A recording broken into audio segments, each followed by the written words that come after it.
Ian Dale, Kevin Maguire. And good evening and welcome to the LBC 97.3 Book Club. And we're joined now by Chris Mullin, former Labour MP, Sunderland South, Minister 3 times, and a brilliant diarist. He's got his latest diaries out. It's the third part, a walk-on part it's called, his diaries from 1994 to 1999, which is really roughly from when John Smith died, the Labour leader, succeeded by Tony Blair. It's not roughly, it's the night John Smith died. It starts the night John Smith died and ends in July 99 at the moment of my assumption into government. When you became a minister, yes. And it's the third part. And you know what I love about them, Chris, is they're laconic, you're self-deprecating, I meet a lot of pompous politicians, which you must have met even more pompous. I have met the odd one. In your time, because you were in the House of Commons 23 years. But you never... You take politics seriously, but you don't take yourself seriously in that the way many of your colleagues do. Yeah, I like to think so anyway. It's for others to judge. As I say, I have met the odd pompous politician. I met a lot of good ones as well, I hasten to add, from all parties. Yeah, you're very affectionate towards Tony Benn, for instance. Ah, well, I've been a friend of Tony Benn's for more than 30 years, yes. I took part in his campaign to become Deputy Leader of the Labour Party in the 1981. Oh, your Bennite period. That was my Bennite phase, yes. Editor of Tribune, the left-wing weekly. That's right. I'm friendly with Nicholas Soames as well, so... Everyone's got a cross to bear. No one could bear Nicholas Soames the size of him. A great monument to British food. My lips are sealed. I was trying to tease you out. But what made you write the third volume? Because you've actually gone back in a sense of you'd written the much later periods. There was the period Labour was in power, and also the end. The final version. A View from the Foothills was your first, and then Decline and Fall was 2005 to 2010. Yeah, I started keeping a diary the night John Smith died, which was May the 12th, 1994, and I stopped on the day that Gordon Brown walked out of Downing Street, which I think, from memory, was May the 9th, 2010. So the complete works covers the entire New Labour era, from the moment that New Labour, as it were, was born to the moment it died. And it's true, I started in the middle. I published the ministerial years first, A View from the Foothills, that was called. I published them roughly in the same order as Alan Clark, actually. He did the same thing, but that's where the comparison with Alan Clark ends. Well, I read yours. It's kind of like politics are different. You're on the left, Alan Clark very much on the right. I was shocked when I read his diaries and discovered him taking a picture of, I think, Hitler from a safe to have a look at. But he's had lots of sex in yours. You don't. You just have family life. I'm not sure there is so much sex in Alan Clark's, actually. There's lots of hints of it, but I'm not sure there's any detail, and you do wonder to what extent he was having us on. Do you think he may have exaggerated his womanising? I think it suited him, yes, to exaggerate, yes. Yes, I do think he exaggerated. I've no doubt that if you were married to him, it must have been extremely trying. Very nicely put, Chris. But because you had a ringside seat to Tony Blair's rise, also that Blair-Brown clash. Although you're quite honest in these diaries, you say you didn't realise the relationship was as bad as it actually became. Well, I think few people outside the magic circle understood how bad it was, although it must be said, of course, that in the early years, which is the period covered by A Walk-on Part, relations were on a fairly even keel at that time, because everybody wanted to win the 97 election, and having won it, nobody thought that there was going to be any change of leader in the immediate future. But it was only really after about when Labour was into its second government, after 2001, that Brown started putting on the pressure for Blair to stand down and give way to him. So it didn't really intensify until that period. And what I love about diaries is you can dip in and out. It's not rather like reading, say, Tony Blair's memoirs, which is a very good book. a journey, but you get 120 pages of justification on a rack, which is very difficult to read, while yours are nice bites. They capture a moment, you're honest about it, and again, you are self-deprecating. And for instance, Pauline Prescott, at Durham Miners Gala, big event in the northeast, all the the colliery banners and bands are there, and she mistook you. She saw you with a camera around your neck and mistook you for a freelance photographer. Well, that's understandable. I don't think Pauline's all that political, to be fair to her, and why should she be? But Prescott, his stat, I told you should have stayed on the balcony. Very, very John Prescott. And Tony Blair, I mean, because not only a Labour MP, and you were chair of the Home Affairs Select Committee, you become a minister in his government, but you were on the Labour Parliamentary Committee, so you would see him every week. That's right. You see, that gave me a little niche that most other people didn't have. If you were a junior minister, you didn't get to see the Prime Minister every week. But more or less every week for 4 years. I was on it in two sets of 2 years, including the whole build-up to the Iraq War and the war in Afghanistan and 9/11. Every week we'd meet, and I sat opposite him, and along with 4 or 5 other elected backbench members, and then the top brass were on the other side of the table. And so, yes, we had a dialogue over a long period, and I got to know him, and I actually got to like him. Yes, you called him the man. You've called him the man all the way through, and you saw him stripped of prime ministerial authority at times. It would just be in a room with you and various other Labour MPs. Well, the thing about Blair is he wasn't particularly big-headed. I never noticed it anyway. It was always possible to have a rational dialogue with him. He never slagged off people on a personal basis, always addressed their arguments. And he had quite a nice sense of humour, actually. And did I tell you about the time that George Bush came?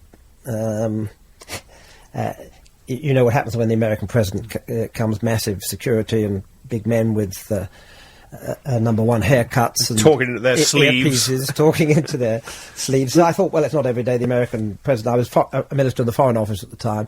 Not every day the American president comes to my place of work. I'll go and watch this. So I went and stood down in the big square in the courtyard in the centre of the Foreign Office, and I was the only person there apart from an agitated security man standing next to me who was clearly being told through his earpiece to get that civilian inside, and I'm afraid the civilian pulled rank shamelessly and said, no, I'm staying, thank you, I'm a minister. In due course, George and Tony appeared on the far side of the square. They were going to hold their farewell press conference, and as they were turning to go up the grand staircase in the Foreign Office, George looked in my direction and waved, and I thought that's very odd because I wasn't waving at him. And I looked at the windows behind me, and there was nobody up there. And that evening I ran into Tony Blair in the House of Commons. He said, I saw you in the Foreign Office this morning. He said, I told George you were one of his greatest fans. And Blair seemed genuinely interested in people, because you have to go to hospital at one point, and you've been involved in some move to improve the welfare of pigs. And, of course, you don't see him for weeks, and then he just picks up on it straight away. Yes, extraordinary, yes. I mean, actually, it was the Parliamentary Committee. I was in hospital having an operation, and the Parliamentary Committee sent me a card, which they all signed, and Tony signed his. And obviously somebody, Jean Causton or somebody, had mentioned to him I just had this little welfare of pigs bill, which is one of the issues I used to pursue for farm animal welfare. And he'd obviously just been told about that, so he wrote some little quip on the card about that. Yep. Freemasons and Rupert Murdoch were two of your big targets at this time. Are you surprised to discover now that Tony Blair is godfather to one of Rupert Murdoch's children? Did it in private, no photographs were published until it emerged today through this Vogue interview? I must admit I was a bit taken aback by that, yes. His strategy, I should say, although I actually moved a little bill that would have broken up not only the Murdoch empire, but the other big newspaper conglomerates, media conglomerates, as long ago as January 95, I perfectly understood why, at that time, in the run-up to the 97 election, Blair felt it right to get alongside Murdoch, with a view to neutralising him, I think, rather than actually loving him. And that, I thought, was a reasonable strategy, given the damage Murdoch had inflicted on our party in previous years. And we had just lost 4 general elections in a row. Bad run. And it seemed wise not to take even a little punt on the outcome of the 5th. So I've no objection to that. But I suppose my only difference is that I'd have gone along to Hayman Island probably and dined with Murdoch and slapped him on the back and laughed at his jokes and struck with deadly force in week 1 after the general election. Of course, that last part of the equation was missing. Right. You're listening to the LBC 97.3 Book Hour with me, Kevin Maguire, and Chris Mullin, former Labour MP, who's written the 3rd part of his diaries. The first part, in a sense, he wrote, if we looked at it chronologically, it's the years 1994 to 1999, and Chris would, I'm sure, be delighted to chat about the characters he came across, including Tony Blair, Gordon Brown, and a young David Cameron. But more of him in a moment. But the number to ring is 0845 6060 973. It's 9:15. So we'll just zip to the travel with Alan Joyce. Thanks, Kevin. 7.3. And this is the Book Club. I'm Kevin Maguire, and with me is Chris Mullin, who's written the latest instalment of his diaries as a Labour MP, A Walk on Park, 1994, Death of John Smith, to 1999, through the Blair years when he became a minister. And Chris, I noticed you wince there and shake your head when you heard Nick Ferrari say Gordon Brown was the worst Prime Minister. Yes, I don't really agree with that. Gordon Brown was not cut out to be Prime Minister, I do accept that.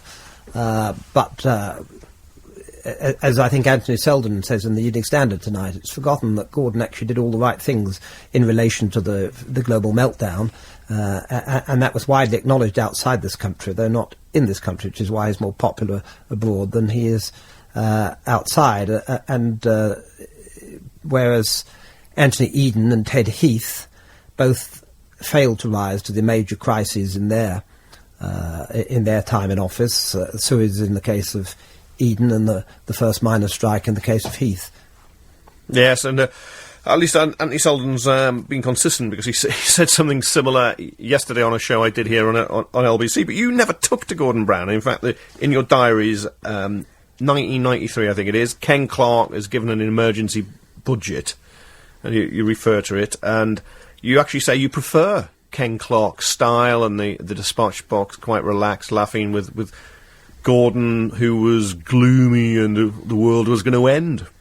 Well, yes, that is Gordon's style. He's a difficult man to love, although, those who know him closely say he's much nicer than his popular image suggests. He got quite a lot of things right as Chancellor, actually. He kept us out of the euro. We'd be sitting here debating how much we were going to contribute to bailing out the Greeks and the Portuguese and everybody else if he hadn't done, because he was under a lot of pressure to bring us in at the time. So that's one thing. And as I say, when the global crisis struck, Northern Rock went under and then 3 banks, he did the right things. He and Alistair Darling, and perhaps the Governor of the Bank of England and 1 or 2 others, there'll be scope for argument as to which of them initiated it and which did best. But they did the right thing, and that wasn't any old crisis. That was the biggest crisis of the 21st century, bar none. And I think he should have some credit for that. No, I always got on with Gordon Brown very well, and he is very witty in private. He'd be infuriating too. I've got a lot of respect and admiration for him, but he's been well and truly trashed by his former comrade, Alistair Darling. Well, Gordon was capable of very bad behaviour. And I'm sure that Alistair Darling, who, up to this moment anyway, was the most discreet man in the cabinet, I would have said. I'm sure that Alistair Darling would acknowledge that Gordon did a lot of the right things, but he was capable of very bad behaviour, both in relation to Tony Blair's government, because Gordon felt that he'd been robbed. He wasn't robbed of the Prime Ministership. The best thing would have been if he'd stood against Blair in 1994, and then he would have lost, and then the issue would have been resolved decisively. But instead he harboured a grudge for many years, and I don't think he ever got over that. And I'm sad about that, because it blighted not only the government's, an otherwise successful government in many respects, it also damaged Gordon himself. Now, all the characters who pass through your wonderfully written diaries include 1995, at a dinner, you met a rosy-cheeked, soft-skinned young man who radiated upper-class self-confidence and didn't hesitate to interrupt his master. Oh, yes, enter Mr. David Cameron, my first encounter. Yes, it was in 1995. I moved this little media diversity bill, which was aimed at stopping the media empires getting too big, and I went down the card in my introductory speech, denouncing each of the great media moguls in turn, and one by one they all invited me to lunch to discuss the matter. Believe that. Yeah. And one of them was Mr. Michael Green, who a very tough but likeable businessman who ran Carlton Television, owned most of Carlton Television actually, and David Cameron was his sort of gopher at that time, and so it was just Green and Cameron on one side of the table, and me and Mr. Bruce Grocott, who later became the Prime Minister's Parliamentary Private Secretary, on the other. I took Bruce along for protection. On the other, and we had a very enjoyable lunch. But as I say, that was my first encounter with David Cameron. My second one was when he turned up very shortly after he was elected on the Home Affairs Select Committee, of which I was chairman, and it was obvious to me from the outset that he was exceptionally able, capable man who would rise. I knew he'd go far, but I never thought he'd go quite so far, so fast. You didn't see Stardust on that first occasion, though, when he's the aide to Michael Green. Well, I saw a certain self-confidence that probably you need to have if you're going to take the top job in the country. It was very obvious, but nothing. Well, I mean, I had no idea he was interested in going into politics at that time. I didn't have an enormous conversation with him, but I did notice him, as you can see. And your first mention of Ed Miliband is just Gordon Brown summoning him to a meeting to explain something to you. In your diaries, you didn't go home and record such a glowing impression. Well, to be fair to Ed, he didn't play any part in the meeting. He was very junior at that time. And it was 1997, I suppose, so he was only in his late 20s, and he worked for Gordon. So that's not a comment on Ed one way or the other. The other characters who come through, I love your descriptions of George Galloway, the left-wing Labour MP. Gorgeous George, yes. Well, he and I went on a trip to Vietnam, I think in 95 or 96. Vietnam's a country I know a bit about because my wife comes from there. And George sees himself really. I like George. He's affable and an agreeable travelling companion. But he sees himself as a great revolutionary leader. And great revolutionary leaders make tours of inspection. They usually do so from circumstances of great luxury. They live in That's George. in sort of marble palaces and make forays out among the masses, often in air-conditioned Land Cruisers and the like. Anyway, we were down in central Vietnam. And we had lunch with these old. It was a provincial committee, I think they were not, and they were all old peasants who'd really suffered during the war. It was the part of Vietnam that was really pounded back into the Stone Age, and we went round the table. And these guys, one said he'd lost 4 members of his family, one had lost 3, one had lost 2, and George started talking about my first injury in the struggle. And after he'd used this phrase several times, one of these old boys, they were peasants, but they were quite canny, said, and what was your first injury in the struggle? And George thereupon revealed that he'd been kicked by a police horse in the 1968 demonstration in Grosvenor Square outside the American Embassy against the Vietnam War. And another of these old boys then said, and what was your second injury?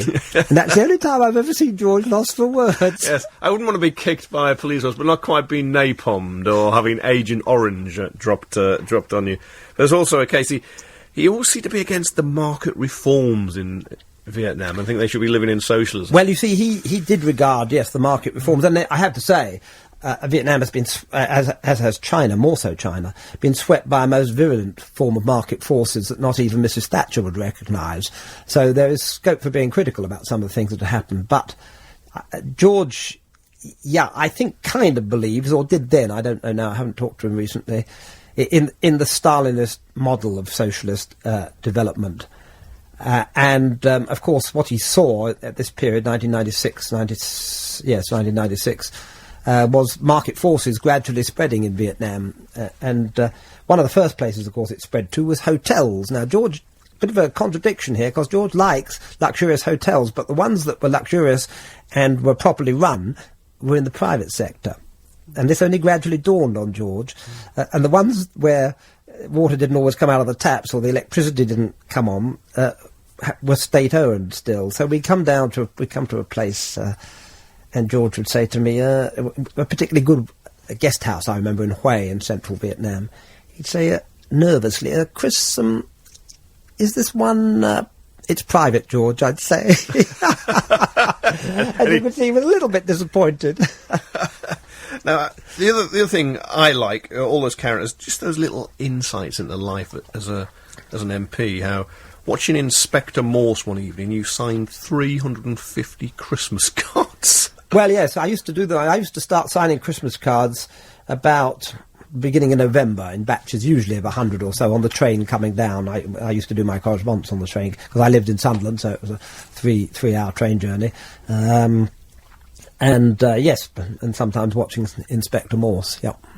Yeah, and of course you actually did, as you say, live in the constituency, so you went back, you weren't one of these... I still do live there. I still do live there. To be fair to most MPs, although we're constantly told that MPs are out of touch, actually most of us live in or near our constituencies and are far more in touch with the people we represent than I think the generation in the 1950s or earlier. That's partly because, of course... we get an allowance that enables us to buy a home in the constituency. As you know, it was severely abused, but that's all been sorted now. And it's partly because, transport's improved. It's much quicker to get to the far north now than it was then. No, and I love the bits about constituency surgeries. You keep names out, but people come in with problems, whether it's Yobs terrorising them or problems with benefits and unemployment and ill health in that northern... I try to give people a flavour of life. It's not just my diary, and I suggest the best diaries are not just ones that are a litany of events, but they try to make the reader realise what it was like to be there. They might tell you, if you get behind some quite high walls as a Member of Parliament, certainly as a Minister, at places that ordinary folk wouldn't normally get to. So I try to give people, an impression of what paintings are on the walls, what the little chit-chat on the side is, rather than the big formal statements. That's what I try to do, a flavour of life, almost wherever I've gone, be that from the more difficult parts of my constituency, or if I'm visiting a presidential palace. No, and Chris, I do think you absolutely capture that wonderfully. I've read a lot of political diaries, and I think yours are amongst the best. And thank you so much for coming in. That's Chris Mullin, who has written A Walk on Parties, diaries from 1994 to 1999, and they're available from Profile Books at £25, and they are a right riveting read. And I've read the previous 2 volumes, which I bought, and I've read this for you in the book club, and it is a good read, and it gives you a real feel for what life is like in politics, both at a constituency level and also nationally. There's LBC 97.3, it's 9:30.